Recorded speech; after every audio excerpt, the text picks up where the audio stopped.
Hello मित्रों, नमस्कार। तो कैसे हैं? हमें आशा है कि आप लोग मस्त होंगे, स्वस्थ होंगे और मन लगाकर ज़बरदस्त तैयारी कर रहे होंगे। एकदम मन से पढ़ाई कर रहे होंगे, बेहतरीन तैयारी कर रहे होंगे 2025 के लिए। तो हम लोग अगले वीडियो में बात किए थे धातुओं के भौतिक और रासायनिक गुण के बारे में। अब हम लोग इसमें बात करेंगे अधातुओं के भौतिक गुण और रासायनिक गुण के बारे में। अगर आपने धातुओं के बारे में नहीं पढ़े हैं तो इस वीडियो के डिस्क्रिप्शन में लिंक दिया गया है, जाकर के वहां से पार्ट 1 और पार्ट 2 वीडियो देख सकते हैं। तो ना देर करते हुए हम लोग सीधे चलेंगे अधातुओं के भौतिक गुण के ऊपर। बात करेंगे किसके ऊपर? तो अधातुओं के गुण के ऊपर। किसके ऊपर? अधातु। सबसे पहले हम लोग के जानना होगा कि अधातु किसको कहेंगे। तो धातु के जितने भी गुण होते हैं उसके विपरीत वाला जो भी आएगा उसको हम लोग अधातु कहेंगे। और अधातु के अगर संख्या के बात किया जाए, अधातु के संख्या, तो अधातु के संख्या की अगर बात किया जाए तो हम बताए थे कि कितने अधातु है। आवर्त सारणी में 22 बताए थे और 22 में से 11 को धातु होगा, वो 11 धातु गैसीय अवस्था में। इसके बाद 10 को जो अधातु होगा वो ठोस अवस्था में, और एक जो होगा वो आपका ब्रोमीन है। ब्रोमीन जो किस अवस्था में मिलता है? तो द्रव अवस्था में मिलता है। अधातु कितने हैं आवर्त सारणी में? तो 22 है। 22 में से 11 मिलेगा गैसीय अवस्था में, 10 मिलेगा ठोस अवस्था में और 1 मिलेगा द्रव अवस्था में। और द्रव अवस्था में मिलने वाला कौन है? ब्रोमीन, जिसका संकेत होता है Br।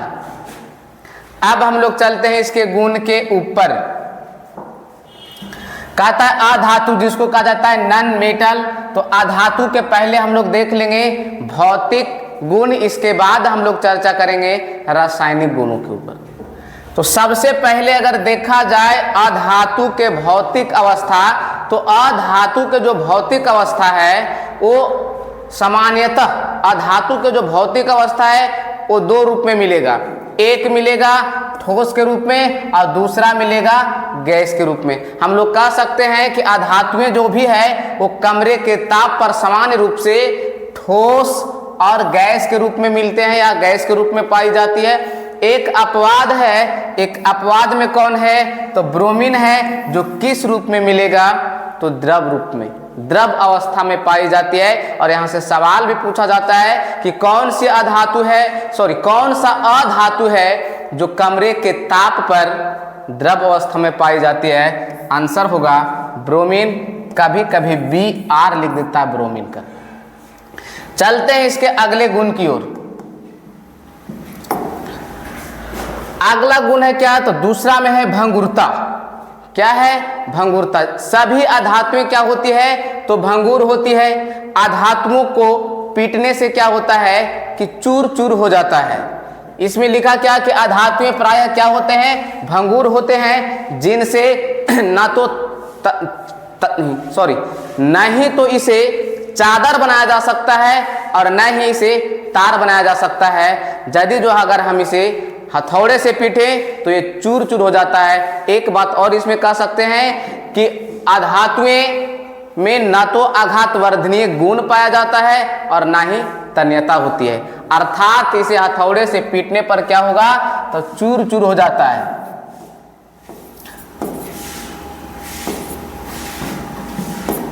हथौड़े से पीटने पर क्या होगा? चूर चूर हो जाता है। ये है भंगुरता।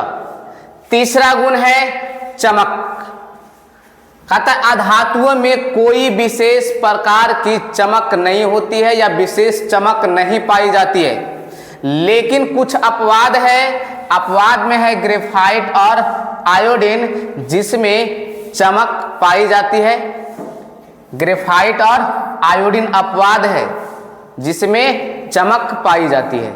बाकी जितने भी अधातु हैं उसमें चमक नहीं पाई जाती है। चलते हैं इसके अगले गुण की ओर। अगला गुण है ऊष्मा एवं विद्युत चालकता। अधातुएं ऊष्मा एवं विद्युत का क्या होते हैं? तो कुचालक। क्या होते हैं? कुचालक। मतलब न तो इसमें ऊष्मा का प्रवाह होगा ना विद्युत का प्रवाह होगा, इसलिए इसे हम क्या कहते हैं? कुचालक, या फिर इसे हम लोग बोल सकते हैं अचालक भी बोल सकते हैं। लेकिन एक अपवाद है, अधातु होते हुए भी विद्युत के क्या होते हैं? सुचालक होते हैं। अपवाद में क्या है? तो अपवाद में है ग्रेफाइट, जो कार्बन के अपरूप है। अगला गुण है कि द्रवणांक एवं क्वथनांक। द्रवणांक एवं क्वथनांक। तो अधातुओं के द्रवणांक एवं क्वथनांक क्या होते हैं? तो अधातुओं के द्रवणांक एवं क्वथनांक निम्न होते हैं, लेकिन एक अपवाद है जो ग्रेफाइट है। ग्रेफाइट का द्रवणांक और क्वथनांक क्या होते हैं? तो इसका द्रवणांक और क्वथनांक के बात किया जाए तो उच्च होते हैं, उच्च होते हैं। अगर ग्रेफाइट का द्रवणांक पूछे तो 3550 डिग्री सेल्सियस। अगर क्वथनांक पूछे, ये हो गया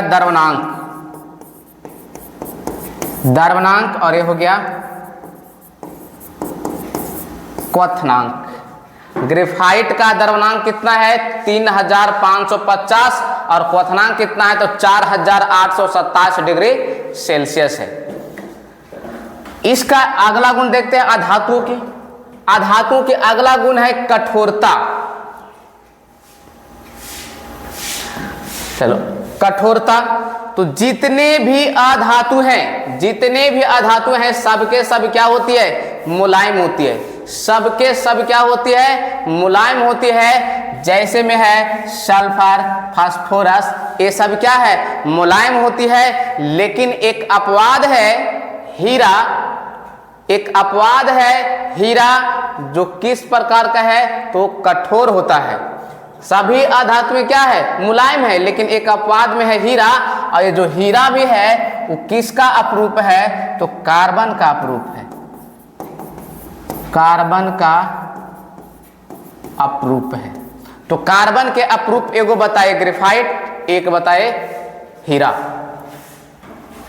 7 नंबर में क्या है? घनत्व। अधातुएं के घनत्व क्या होते हैं? तो निम्न होते हैं। अधातुएं के घनत्व क्या होंगे? तो निम्न होते हैं। इसके बाद है ध्वनि। अधातुओं को हथौड़े से पीटने पर, हथौड़े से पीटने पर अधातुएं से किसी भी प्रकार का या कोई भी ध्वनि उत्पन्न नहीं होती है, बल्कि हथौड़े से पीटेंगे तो क्या होती है? चूर चूर हो जाती है। इसके बाद है विद्युत ऋणात्मकता। विद्युत ऋणात्मकता कह रहा है कि H को छोड़ के, H के मतलब ये हाइड्रोजन है, हाइड्रोजन को छोड़कर सभी अधातुएं क्या होती है? तब विद्युत ऋणात्मक होती है। और इसमें क्या होती है कि अधातुओं में इलेक्ट्रॉन ग्रहण करके ऋण आयन में परिवर्तित हो जाने की प्रवृत्ति होती है। अब जैसे लिख दें Cl, यहां से क्या होगा कि एक इलेक्ट्रॉन को प्राप्त करेगा और इसके बाद बना लेगा Cl आयन, मतलब क्लोरीन आयन में परिवर्तित हो जाने की क्षमता होती है। ये था क्या? तो अधातुओं के भौतिक गुण।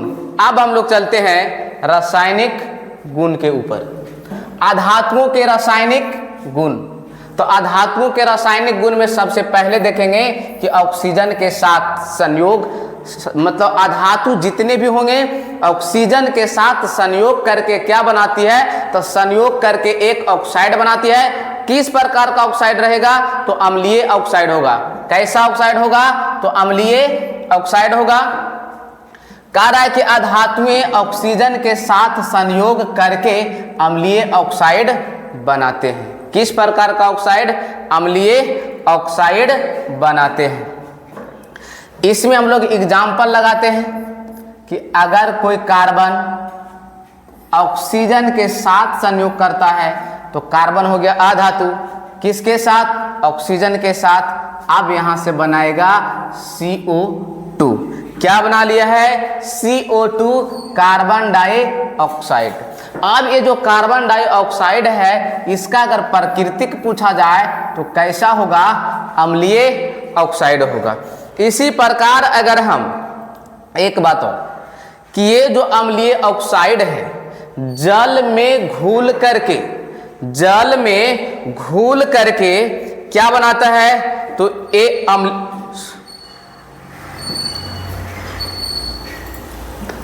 जल में ये ऑक्साइड जो है जल में घुल करके अम्ल बना लेता है, इस प्रकार से बना लेता है।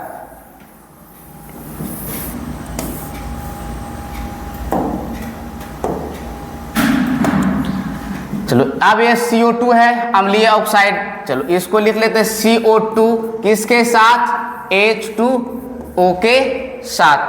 अब CO2 जो है अम्लीय ऑक्साइड है जल के साथ अगर अभिक्रिया करेगा तो बना लेता है H2CO3 जो है कार्बोनिक अम्ल है, कार्बोनिक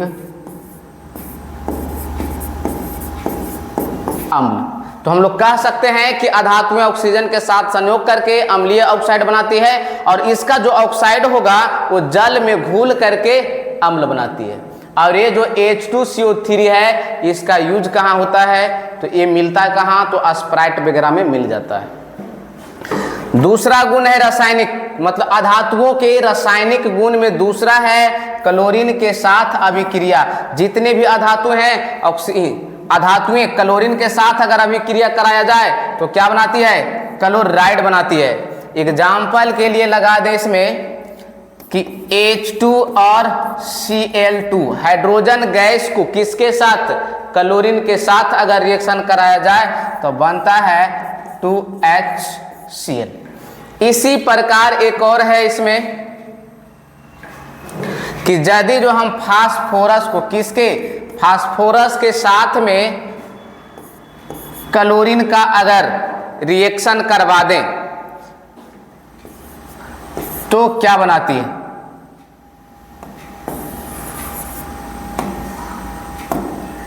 फास्फोरस को किसके साथ, क्लोरीन के साथ, तब यहां से बना लेती है PCl3 phosphorus trichloride, phosphorus trichloride, phosphorus trichloride. संतुलित के लिए क्या करें, तो एक काम करते हैं कि यहां अगर हम 4 से गुणा करते हैं तो 4 तिया 12, तो यहां कितना से 6 से। ये हो गया कि क्लोरीन के साथ अभिक्रिया, कोई भी अधातु अगर क्लोरीन के साथ अभिक्रिया करे तो क्या बनाता है, क्लोराइड बनाता है। जैसा कि H2 को Cl2 के साथ तो बना लिया 2HCl, उसी प्रकार फास्फोरस का अणु है क्लोरीन के साथ किया तो बना लिया फास्फोरस ट्राइक्लोराइड। अब इसके साथ है तीसरा पॉइंट है कि जल के साथ अभिक्रिया जितने भी अधातु हैं, जितने भी क्या है अधातु जल के साथ अभिक्रिया नहीं करती है, जल के साथ अभिक्रिया नहीं करती है। अगला गुण क्या है कि अम्लों के साथ अभिक्रिया, जो भी अधातु हैं अधातुएं भी अम्लों के साथ में अभिक्रिया नहीं करती हैं। अधातु अम्लों के साथ अभिक्रिया नहीं करती है, लेकिन कुछ अधातु है जो ऑक्सीकारक अम्लों के साथ अभिक्रिया करती है। किसके साथ, तो ऑक्सीकारक अम्लों के साथ अभिक्रिया करती है। एग्जाम्पल के लिए सल्फर को अगर हम कर दे HNO3 से, मतलब सल्फर को किसके साथ, तो नाइट्रिक अम्ल के साथ, तब ये बनाती है H2SO4 H2SO4, उसके बाद है NO2 और प्लस में H2O है। अब इसे संतुलित के लिए क्या करें, तो यहाँ 6 से गुना कर दें, 6 दूनी 12। इसके बाद यहाँ कितना से 6 से, अब हाइड्रोजन को बराबर करना रहे तो यहाँ कितना से 2 से गुना करते हैं। तो हम लोग कह सकते हैं कि अम्लों के साथ अभिक्रिया अगर करवाना है अधातु के, तो अधातु अम्लों के साथ अभिक्रिया नहीं करती है, लेकिन कुछ ऑक्सीकारक अम्ल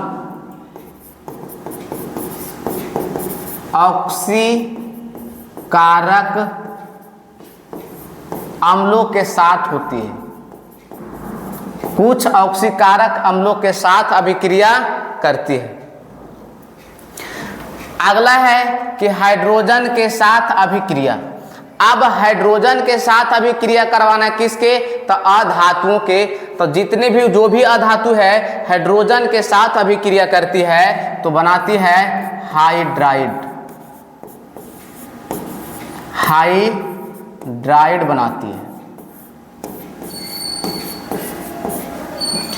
अगर अधातु के अभिक्रिया हाइड्रोजन के साथ कराई जाए तो क्या बनेगा, हाइड्राइड बनेगा। जैसे एग्जाम्पल के लिए लगा दे H2+S, मतलब हाइड्रोजन गैस है और किसके साथ, सल्फर के साथ करा दिया जाए तो बनता है H2S, हाइड्रोजन सल्फाइड, हाइड्रोजन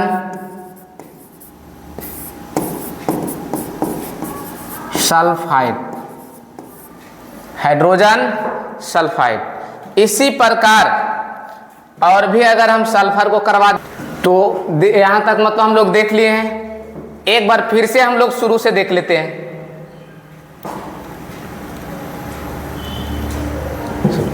यहां से, अब यहां से इसी प्रकार से हम लोग क्या किए थे कि अगले वीडियो में हम लोग क्या किए थे कि धातुओं के गुणों के बारे में अध्ययन किए थे। अब उसी प्रकार हम लोग अधातुओं के बारे में अध्ययन कर लिए। अब यहां से सवाल जो पूछा जाता है कि धातु अधातु में अंतर स्पष्ट करें, तो देखो दो तरीकों से पूछा जाता है। कभी कभी कहता क्या है कि धातु और अधातु में अंतर स्पष्ट करें भौतिक गुणों के आधार पे, या कभी पूछ देता है कि रासायनिक गुणों के आधार पे। तो एक वीडियो में हम बता दिए थे कि धातु के भौतिक गुण और रासायनिक गुण, और इस वीडियो में क्या किए कि इसमें हम अधातु के रासायनिक गुण और भौतिक गुण दोनों बता दिए। यहां से पूर्ण रूप से अंतर आप 2 वीडियो को देख करके अंतर दे पाएंगे।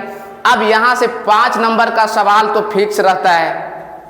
ये जान लो कि 2024 में नहीं पूछा तो 25 में इसका चांस है। साथ ही यहां से ढेर सारे ऑब्जेक्टियां हैं। दूसरा गुण बता दिए क्या कि भंगुरता, तो धातुओं के अंदर भी भंगुरता बताए थे। इसके बाद क्या है, चमक उसमें भी बता दिए थे कि धातु में चमक पाई जाती है, धातु में चमक नहीं पाई जाती है। साथ ही हम लोग क्या अगला देखें कि ऊष्मा, धातुएं जो भी है ऊष्मा और विद्युत का सुचालक होती है, जबकि अधातुएं क्या है, कुचालक होती है। इसके बाद है द्रवणांक एवं क्वथनांक। धातुओं के द्रवणांक एवं क्वथनांक उच्च बताए थे, लेकिन यहाँ क्या है तो निम्न है। इस प्रकार से अंतर दे सकते हैं। इसके बाद है कठोरता। धातुएं सभी कठोर होती है, लेकिन वहां अपवाद में हम कुछ बताए थे, सोडियम, पोटेशियम, लिथियम। लेकिन यहाँ सभी अधातुएं क्या है, मुलायम होती है, लेकिन अपवाद में क्या है, हीरा है जो कठोर है। किसका अपरूप है, तो कार्बन के अपरूप है। उसी प्रकार घनत्व देखा जाए तो घनत्व, अधातुओं के घनत्व क्या होते हैं, निम्न होते हैं, जबकि धातु का घनत्व क्या बतलाए थे, तो वहां बताए थे कि उच्च होते हैं। उसके बाद है ध्वनि। धातुओं में ध्वनि, धातु में जो ध्वनि बताए वहां क्या था कि पीटने पर कुछ आवाज उत्पन्न हो रही थी, लेकिन यहाँ कोई आवाज उत्पन्न नहीं होती है। उसके बाद है विद्युत ऋणात्मकता। विद्युत ऋणात्मकता, धातुएं जितनी भी है वो धनात्मक होती है, लेकिन अधातुएं क्या होती है, विद्युत ऋणात्मक होती है। उसके बाद है रासायनिक गुण। तो आप अगले वीडियो जो पार्ट 2 है वहां से देख करके आप रासायनिक गुण देखेंगे धातुओं का, और इस वीडियो से आप देख ले अधातु का रासायनिक गुण। तो यहां से भी आप अंतर दे सकते हैं धातु और अधातु में। इसके बाद है इधर है कि जल के साथ अभिक्रिया, उसके बाद क्या है अम्लों के साथ अभिक्रिया, और उसके बाद क्या है हाइड्रोजन के साथ अभिक्रिया है। तो इस प्रकार से अंतर दे सकते हैं। तो आज का वीडियो हम लोग यहीं तक रखेंगे। तो आज का वीडियो यहीं तक रखते हैं, बाकी हम लोग मिलेंगे नेक्स्ट क्लास में। तब तक के लिए ये वीडियो आप लोग कैसा लगा है अपने दोस्तों के पास जरूर शेयर करें, चैनल को सब्सक्राइब करें। तब तक के लिए हम लोग बाय।